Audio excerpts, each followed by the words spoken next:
નમસ્કાર દર્શક મિત્રો, હું છું રૂપલ લુણીચિયા. સંપૂર્ણ ન્યૂઝમાં આપનું સ્વાગત છે. અંબાજી મંદિરમાં નવરાત્રીના 7મા દિવસે ભક્તોની ભારે ભીડ જોવા મળી હતી. આજે ચૈત્ર સુદ આઠમના દિવસે સવારે 2 મંગળા આરતી યોજાઈ હતી.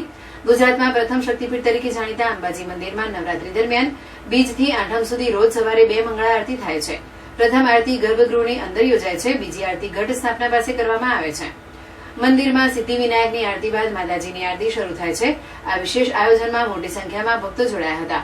મંદિરની બહાર રેલિંગો પાસે ભક્તોની લાંબી કતારો જોવા મળી હતી. નવરાત્રી ઉત્સવને અનુરૂપ અંબાજી મંદિરને રંગબેરંગી લાઇટોથી શણગારવામાં આવ્યું છે. આવતીકાલે સવારે માત્ર એક જ મંગળા આરતી યોજાશે.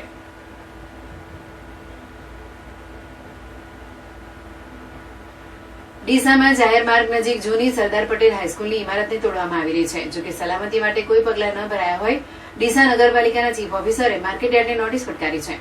ડીસા માર્કેટયાર્ડને જાહેર માર્ગ નજીક આવેલી જૂની સરદાર પટેલ હાઈસ્કૂલને જર્જરિત બનેલી બિલ્ડિંગ સલામતીની વ્યવસ્થા વિના તોડવામાં આવી રહી છે. આથી નગરપાલિકા ચીફ ઓફિસરે માર્કેટયાર્ડના સેક્રેટરીને નોટિસ આપી છે, જેમાં જણાવ્યું છે કે ડિમોલેશનની કામગીરી દરમિયાન સલામતીના કોઈ પગલાં લેવામાં આવ્યા નથી.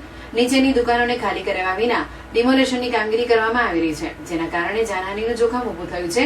2 દિવસમાં ડિમોલેશનની કામગીરી દરમિયાન રાખવામાં આવેલા સુપરવાઇઝર, સ્ટ્રક્ચર એન્જિનિયરની વિગતો અને સલામતીના પગલાંની માહિતી આપવી અને જ્યાં સુધી સૂચના ન મળે ત્યાં સુધી ડિમોલેશનની કામગીરી બંધ રાખવી, અન્યથા કડક કાર્યવાહી કરાશે.